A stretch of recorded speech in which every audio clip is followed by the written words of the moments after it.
අපි එහෙනම් පොලිප්‍රොපීන් වලට දාලා ප්‍රතික්‍රියාව ලියුවනේ. එහෙනම් අපි PVC නැත්තම් පොලිවයිනයිල් ක්ලෝරයිඩ් වලට දාලා ප්‍රතික්‍රියාව ලියමු. right. මම මේක මකනවා එහෙනම්. ඇත්තටම මේකේ මේ ලොකු වෙනස්කමක් කරන්න නැහැ. මොකද මේ ප්‍රොපීන්ගේ ව්‍යුහයයි PVCගේ ව්‍යුහය ගත්තාම වෙනස් වෙන්නේ මෙතන මේ තියෙන කාණ්ඩේ. දැන් මෙතන CH3 කෙනෙක් ඉන්නේ මෙතිල් කාණ්ඩයක් ඉන්නේ මෙතන ප්‍රොපීන්ගේ. නමුත් වයනයිල් ක්ලෝරයිඩ්ගේ ව්‍යුහය ගත්තොත් එයාගේ ව්‍යුහේ වෙනස් වෙන්නේ මෙතන CH3 කෙනෙක් වෙනකොට ක්ලෝරින් පරමාණුවක් තමයි ඉන්නේ. ඉතින් මට කරන් තියෙන්නේ මෙයාව ක්ලෝරින් බවට පත් කරන්න. හරි. එයාව ක්ලෝරින් කරන එක විතරයි කරන් තියෙන වෙනස.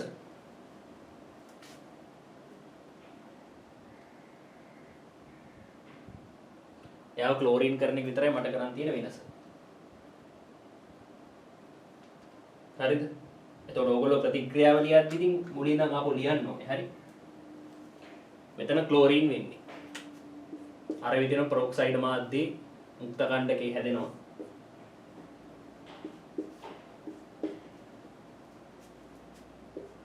අර විදිහට මුක්ත කණ්ඩකේ හැදලා මේ වගේ මුක්ත කණ්ඩක රාශියක් එකතු වෙලා අදාළ බහු අවයවිකේ හැදෙනවා. ඒතර මෙයාට අපි කියන්නේ PVC. හරි. ඉතින් මෙයාත් ආකලන බහු අවයවිකයක්. ඒ වගේම තමයි යත් තාප ස්වීකාරය. මෙයා PVC. බලන්න PVC වල පුනරාවර්තන ඒකකේ මෙයා. එන්න අකුර මැකුවාම ඉන්නේ මෙයාගේ පුනරාවර්තන ඒකකේ. හරි. ඔය විදිහට ගන්න පුළුවන් එහෙනම්.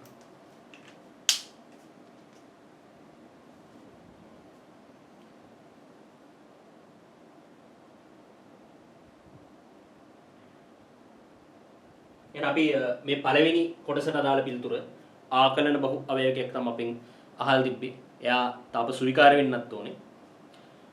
දෙවෙනි එක්කෙනා තාප ස්ථාපන. දෙවෙනි එක්කෙනා සංගරණ බහු අවයවයක් අපෙන් හදන්න. අහන්නේ දෙවෙනි කොටසේ. සංගරණ බහු අවයවයක් වෙන්නත් ඕනේ. එයා තාප ස්වීකාර වෙන්නත් ඕනේ. ඉතින් සංගණන බහු අවයවිකයක් වෙන තාප ස්වීකාර වෙන බහු අවයවිකයකට ඉන්නේ පොලියමයිඩ් විතරයි. එහෙනම් මේ පොලියමයිඩයට අදාළ ප්‍රතික්‍රියාව තමයි ලියන්න තියෙන්නේ.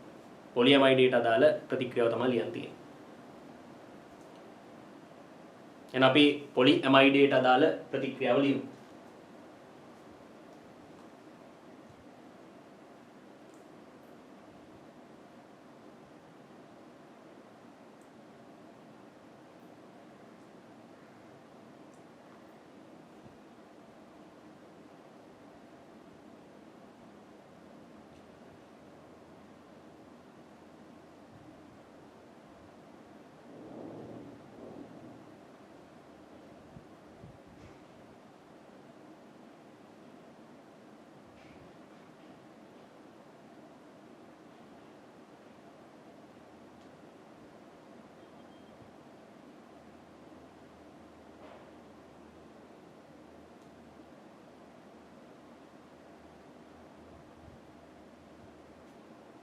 හරි.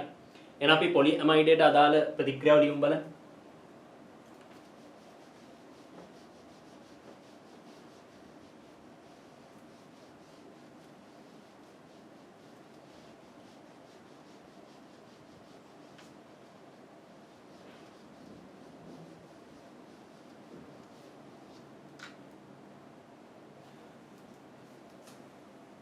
right.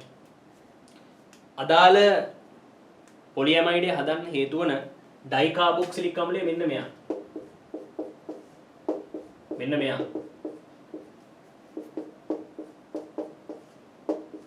හරිද? ඩයිකාබොක්සිලික් අම්ලය මෙන්න මේක නා. ඩයි ඇමීනේ වෙන්නේ මෙන්න මෙයා. CH2 6යි NH2. මෙයා තමයි ඩයි ඇමීනේ. දැන් මේ දෙන්නා එකිනෙකට ප්‍රතික්‍රියා කරලා තමයි ඔය පොලියමයිඩය හැදෙන්නේ. දැන් කොහොමද ප්‍රතික්‍රියාව සිද්ධ වෙන්නේ? මෙන්න මේ විදිහට. දැන් මේ විදිහට ඉන්නවා අදාළ ඩයිකාබොක්සිලික් ඩයි අම්ල ක්ලෝරයිඩේ. ඩයි කාබොක්සිලික් නෙමෙයි ඩයි අම්ල ක්ලෝරයිඩ්. මෙන්න ඩයි අම්ල ක්ලෝරයිඩ්. එහා පැත්තේ අපි ලියනවා මම මේක පොඩ්ඩක් වම් පැත්තට කරලා ලියන්නම්. ඉඩමඩි වේවි නැත්තම්.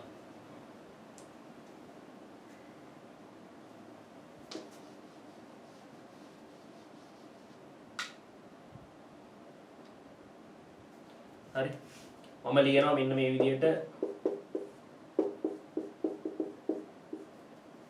Dye අම්ල chloride. එහා පැත්තේ මම ලියනවා ඩයි ඇමීනේ.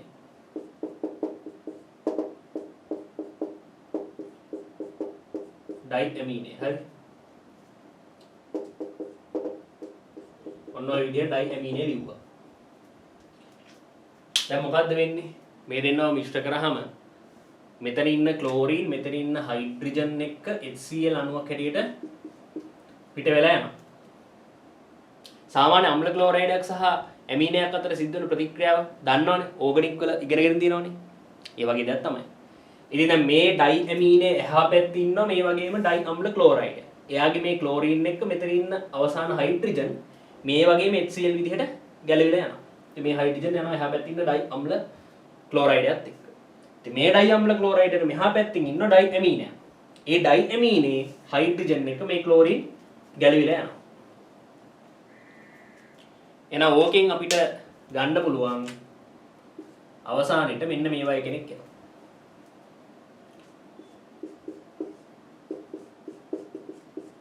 CH2 4යි මෙතන මෙහෙම ඊළඟට මෙතන ඔය විදිහට ඊළඟ මෙතන CH2 6යි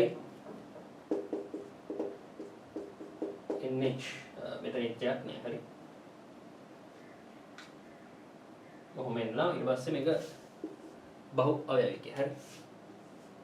මෙතන එන්න අකුරක් එන්න ඕනේ. හරි. එන්න අකුරක් එන්න ඕනේ. ඔන්න අදාළ බහු අවයවිකය. හරි. පොලි ඇමයිඩ්. ඔය විදිහට තමයි ආව හැදෙන්නේ. පොලි ඇමයිඩ්.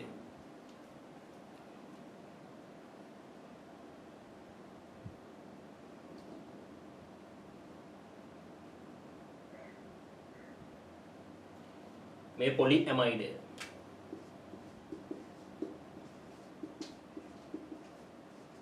පොලි ඇමයිඩ් අපි සාමාන්‍ය සංගණනයක් කියලා කියන්නේ අදාළ ප්‍රතික්‍රියාවෙන් ජලය ඇමෝනියා එහෙම නැත්නම් HCl වගේ කුඩා සහසංයුජ අණු පිටවීමක් සිද්ධ වෙනවා නම් ඒක සංගණනයක්. ඉතින් හරියට මෙතන HCl කෙනෙක් පිට වෙනවනේ. ඉතින් සංගණනයක්. මෙයා තාප ස්වීකාරය සංගණන බහු අවයවිකයක්. දැන් මෙයාගේ පුනරාවර්තන ඒකකය අහනවනේ. ඉතින් මේ එන්න අකුර මැකුවාම ඉන්නේ පුනරාවර්තන ඒකකය. එන්න අකුර මැකුවාම ඉන්නේ පුනරාවර්තන ඒකකය. කියන්නේ මෙන්න මේ වගේ කෙනෙක්.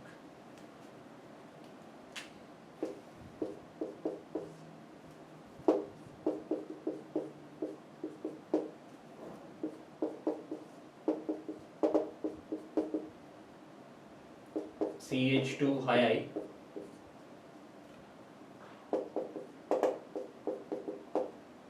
මෙන්න මේ වගේ කෙනෙක්.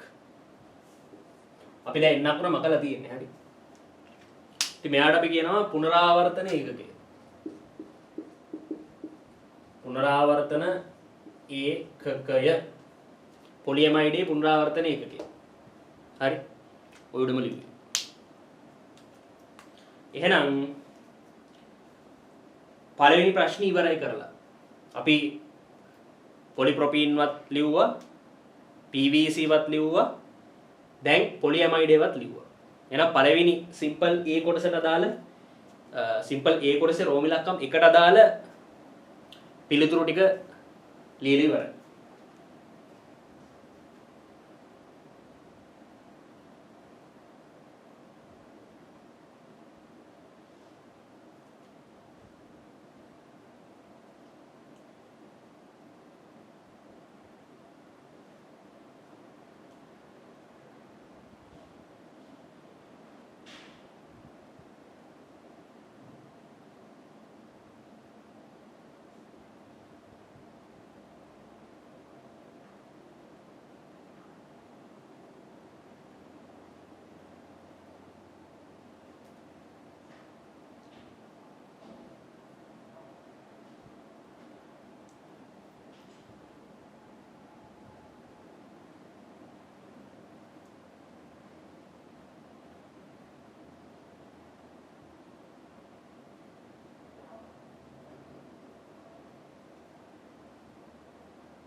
රයිට්. එහෙනම් අපි රෝම ඉලක්කම් දෙකට යමු. හරි. රෝම ඉලක්කම් දෙකට. මේ ටික අවසන්නේ.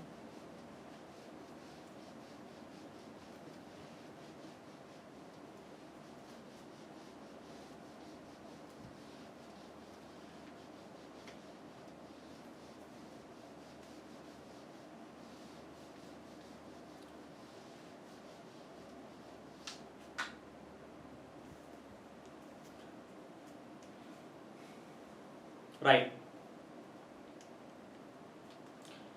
ස්වභාවික රබර් පිළිබඳ ඔබේ දැනුම භාවිතා කර අපිට මේ දීලා තියෙනවා මේ ඇල්කීනය. ඔය ඇල්කීනයට අදාළ බහු අවයවිකයේ හදන්නලු ඒ බහු අවයවිකයේ වඩා ප්‍රත්‍යස්තතාවකින් යුක්ත වෙන්නත් ඕනලු. ස්වභාවික රබර් පිළිබඳ ඔබේ තිබෙන දැනුම භාවිතා කරලා ඔය දීලා තියෙන ඇල්කීනේට අදාළ වඩා ප්‍රත්‍යස්තතාවකින් යුතු බහු අවයවිකයේ ව්‍යුහය අඳින්න. එහෙනම් අපි ස්වභාවික රබර් ගැන දැනන් ඉන්න ඕනේ නේ. ඔව්. දැන් ස්වභාවික රබර් ගත්තාම එයාගේ තැනුම් මේකකයට අපි කියනවා අයිසෝප්‍රීන් කියලා. එයාගේ ව්‍යුහය මෙන්න මේ වගේ. මෙන්න මේ වගේ ව්‍යුහය.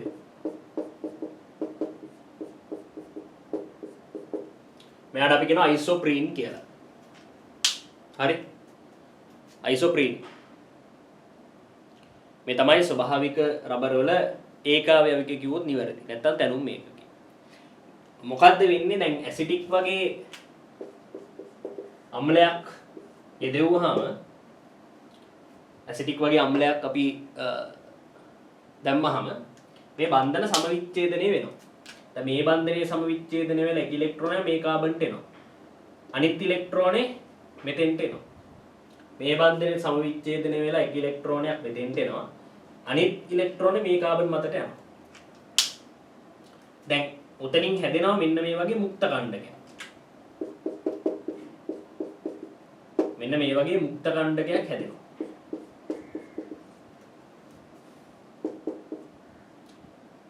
හරි. මෙන්න මේ වගේ මුක්ත කණ්ඩකයක් හැදෙනවා. මේ වගේ මුක්ත කණ්ඩකයක්. දැන් මේ මුක්ත කණ්ඩකයේ විශේෂයි. හේතුව මේ මුක්ත කණ්ඩකයේ ජ්‍යාමිතික සමායකතාව පෙන්වනවා. මොකද්ද ජ්‍යාමිතික සමායකතාව කියලා කියන්නේ? ඒක ඇල්කීන වලට අදාළ දෙයක්. ඩබල් බොන්ඩ් එකක් තියෙන ප්‍රභේද වලට අදාළ දෙයක්. දැන් අපි මේවයි ගන්නකො. මෙහෙම හිතන්නකො. සාමාන්‍ය ස්වරූපෙ මෙන්න මේ වගේ. හරිද? දැන් මේ වගේ ප්‍රභේදයක් ගත්තාම මේක ජ්‍යාමිතික සමායකතාව පෙන්වනවා කියන එකේ අදහස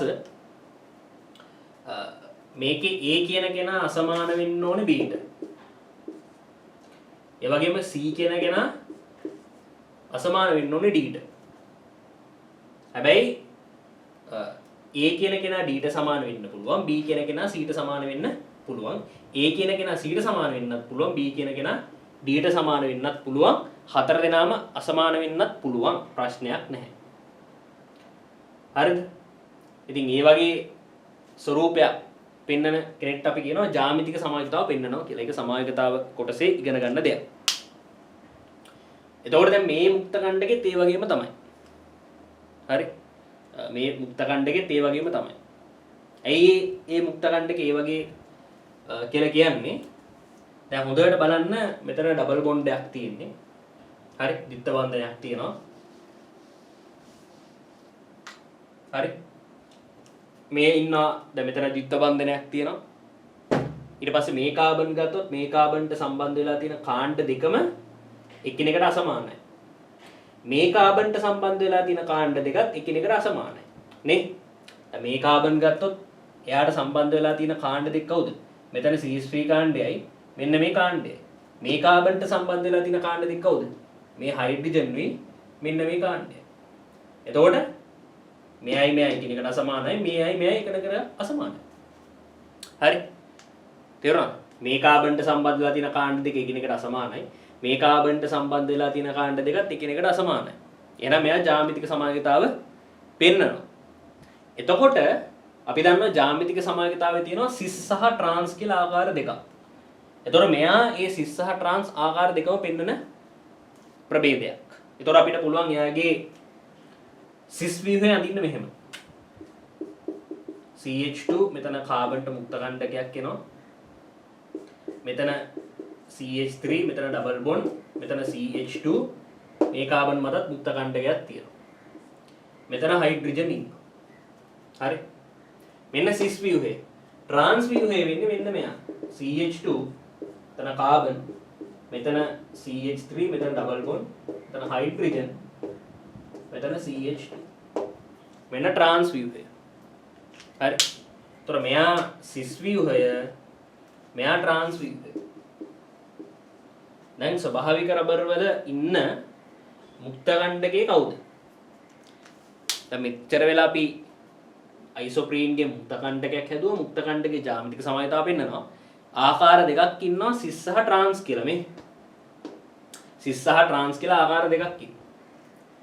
දැන් අපි තේරුම් ගන්න ඕනේ ස්වභාවික රබර් වල ඉන්නේ මොන ආකාරයේද? සිස් ආකාරයේද ඉන්නේ ට්‍රාන්ස් ආකාරයේද? ස්වභාවික රබර් වල ඉන්නේ මොන ආකාරයේද? ස්වභාවික රබර් වල ඉන්නේ සිස් ආකාරය. මෙන්න මේ වගේ මුක්ත කණ්ඩක කිහිපයක් සමන්විත වෙලා. නැත්නම් මුක්ත කණ්ඩක කිහිපයක් නෙමෙයි. මුක්ත කණ්ඩක රාශියක් එකිනෙකට එකතු වෙලා තමයි ස්වභාවික රබර් කියන බහු අවයවිකය හැදලා තියෙන්නේ. එතකොට එයා හැදෙන්න හේතු වන මුක්ත කණ්ඩකේ වෙන්නේ මෙයා.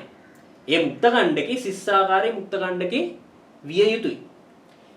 අනිත් පැත්තට අපි දන්නවා ස්වභාවික රබර් කියන්නේ ප්‍රත්‍යස්තයි. නේ? රබර් කියන්නේ ප්‍රත්‍යස්ත ද්‍රව්‍යයක්. එතකොට එයාගේ ප්‍රත්‍යස්ත බව ඇති වෙන්න හේතුවක් වෙලා තියෙනවා මෙන්න මේ සිස් ආකාරයට අදාළ අණු පිහිටීම. සිස් ආකාරයට ව්‍යුහය සමන්විත වෙලා තිබීම ප්‍රත්‍යස්ත බව ඇතිවීමට බලපාලා තියෙනවා. එහෙනම් අපිට කියන්න පුළුවන් මොකද්ද? ස්වභාවික රබර් වල ප්‍රත්‍යස්ත බව ඇති කරන්න හේතු වෙලා තියෙන්නේ මෙන්න මේ සිස් ආකාරයේ ව්‍යුහය. හරි. ඒතර මේ සිස් ආකාරයේ මෙන්න මේ වගේ මුක්ත කණ්ඩක විශාල ප්‍රමාණයක් එකතු වෙලා තමයි අදාළ රබර් බහු අවයවිකය හැදලා තියෙන්නේ. ඒකට එයාගේ ව්‍යුහය මෙන්න මේ වගේ. CH2 carbon CH3 double bond CH2 මෙහෙම හයිඩ්‍රජන්. හරිද? මෙන්න අදාළ රබර් වලට අදාළ බහු අවයවිකය. හරි. රබර් වලට අදාළ ව්‍යුහය. බහු අවයවිකය මේ තියෙන්නේ. රබර්. එතකොට එයාගේ ඉන්නේ මෙන්න මේ වගේ සිස් ආකාරයේ මුක්ත කණ්ඩකයක්. හරි. ඒ සිස් ආකාරයේ මුක්ත කණ්ඩකයේ පැවතීම රබර් වල ප්‍රත්‍යස්තතාව ඇතිවීමට ප්‍රත්‍යස්ත ගුණාංගය ඇතිවීමට හේතුවක්. right. දැන් අපිට මෙතන ආభాෂයට ගන්න කියන්නේ ඔය ස්වභාවික රබර් කියන කෙනාවනේ. හරිද? ස්වභාවික රබර් කියන කෙනාව තමයි මෙතන අපිට ආభాෂයට ගන්න කියලා කියන්නේ. හරිද? එතකොට අපි තේරුම් ගන්න ඕන කාරණේ දැන් මේ ස්වභාවික රබර්ගේ මෙන්න මේ අපි ඉගෙන ගත්ත දේ අපි මේ අන්තිමට මේ අපි දැන් මේ හොයාගත්ත දේ උපයෝගී කරගෙන දැන් අපිට දීලා තියෙනවා ඇල්කීනය. ඒ ඇල්කීනේ වඩා ප්‍රත්‍යස්ත ව්‍යුහය අඳින්න. එහෙනම් අපිට කරන්න තියෙන්නේ මෙච්චරයි. දැන් ඇත්තටම ඔය දීලා තියෙන ඇල්කීනය මේ අයිසෝප්‍රීන් අණුවට සමානයි. සමානයි කියන්නේ මේ පොඩි වෙනසක් තියෙනවා. ඒ වෙනස තමයි මෙතන මේ CH3 වෙනුවට ඔය අදාළ ඇල්කීන ඉන්න හයිඩ්‍රජන්. එතකොට මේ වගේම මුක්ත කණ්ඩකයක් අපිට ඒ ඇල්කීනෙනුත් ගන්න පුළුවන්. එතකොට එයාත් ජ්‍යාමිතික සමායකතාව පෙන්වන්න ඕනේ. ඒ ජ්‍යාමිතික සමායකතාවට අනුව සිස් සහ ට්‍රාන්ස් අපිට අඳින්න පුළුවන්. වඩා ප්‍රත්‍යස්ත බහු අවයවිකනේ ගන්න කියන්නේ. එහෙනම් ඒ අඳින සිස් සහ ට්‍රාන්ස් ආකාර දෙකකින් සිස් ව්‍යුහය අපි තෝරගන්න. එතකොට මේ සිස් ව්‍යුහයට අදාළ බහු අවයවිකය තමයි අපිට අපි අඳින්න ඕනේ. ඔය දීලා තියෙන ඇල්කීනට අදාළව. අන්න එහෙමයි දැන් අපි මෙතන බහු අවයවිකය අඳින්නේ. හරිද? එතකොට ඔය දීලා තියෙන ඇල්කීනයයි අයිසෝප්‍රීන් අණුවේ පොඩි වෙනසක් තියෙනවා. මොකක්ද වෙනස? මෙතන CH3 කෙනෙක් ඉන්නවා. මෙතන CH3 වෙනුවට හයිඩ්‍රජන් කෙනෙක් ඉන්නවා. ඉතින් අපිට පුළුවන් ඒ ව්‍යුහයේ මුක්ත කණ්ඩයක් හදාගෙන ඒ මුක්ත කණ්ඩකයේ සිස් සහ ට්‍රාන්ස් ආකාර දෙකකට අපි ඇඳගෙන හරි එයාගේ සිස් ව්‍යුහය අරගෙන ඒ සිස් ව්‍යුහයෙන් අදාළ බහු අවයවිකය අඳිමු. ඒක තමයි අපිට දැන් මෙතෙන්දි කරන්න තියෙන්නේ. හරි. හරි. දැන් මේ වැඩේ කරමු අපි එහෙනම්. right එහෙනම් අපි බලමු. බලා ගන්න මේ view එක පොඩ්ඩක්.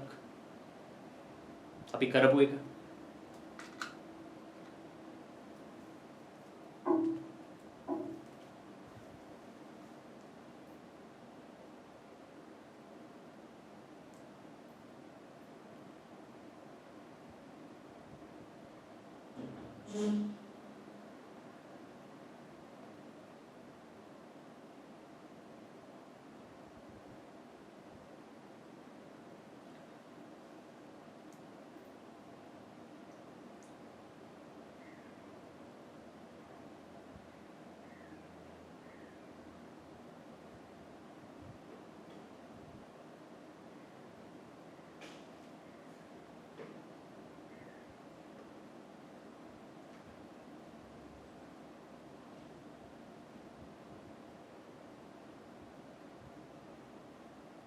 right එහෙනම් අපි කරමු.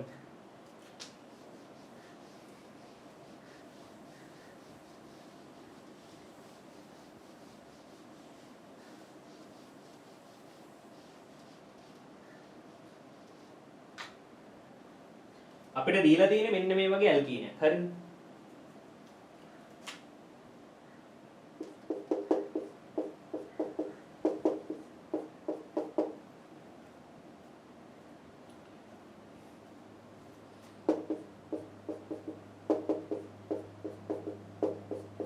මෙන්න මේ වගේ. හරි.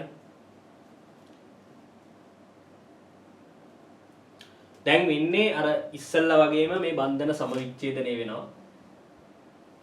හරි. රබර් වල අයිසෝප්‍රීන් වල උනා වගේම තමයි. ඔහොම සමවිච්ඡේදනය වෙලා අපිට මේ වගේ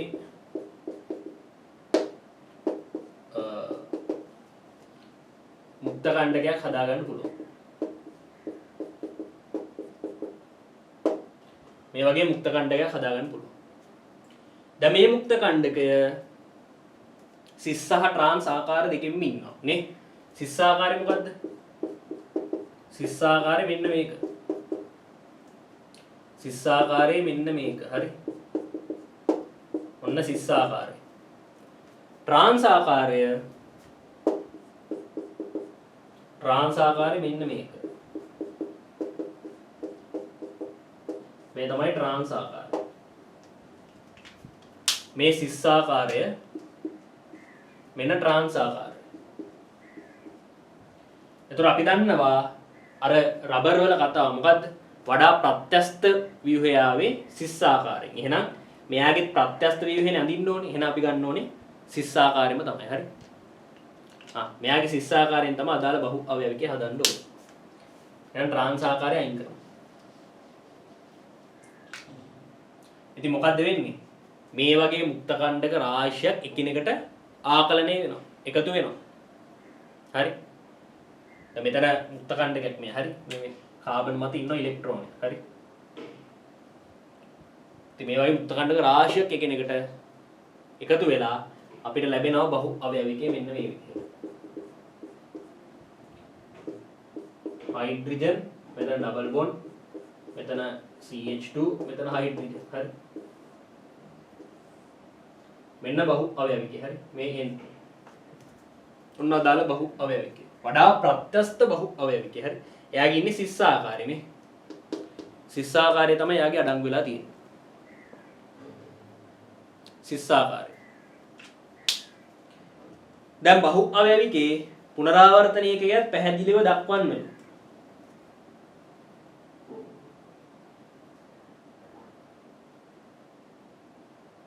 හරිද? පුනරාවර්තනයකයත් පැහැදිලිව දක්වන්න ඕන.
රයිට්. එහෙනම් අපි පුනරාවර්තන ඒකක ලියමු. කොහොමද පුනරාවර්තන ඒකක ලියන්නේ? මේ n අකුර මකන්න. n අකුර මැකුවාම ඉන්නේ පුනරාවර්තන ඒකකේ. එන මේ වගේ කෙනෙක්. double bond CH2 hydrogen හරි. මෙන්න පුනරාවර්තන ඒකකේ. මේ තමයි බහු අවයවිකය හරි. මෙන්න පුනරාවර්තන ඒකකය. පුනරාවර්තන ඒකකය. මෙන්න බහු අවයවිකය මෙන්න පුනරාවර්තන ඒකකය.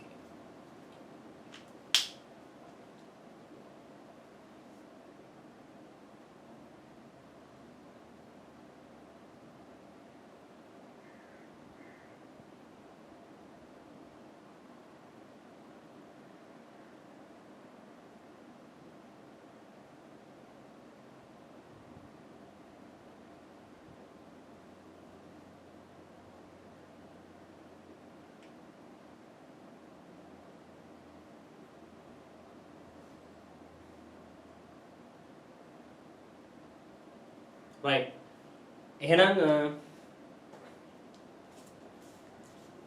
ඒකටත් උත්තරේ හරි රෝමි ලක්කම් දෙකට හරි මෙන්න පුනරාවර්තන ඒකකේ මෙන්න බහු අවයවිකය හරි right එහෙනම් ඒ කොටස සම්පූර්ණයෙන් අවසන් වෙනවා සිම්පල් ඒ කොටස සම්පූර්ණයෙන් ඉවරයි ඊළඟට සිම්පල් B ඊළඟට සිම්පල් B කොටස බලමු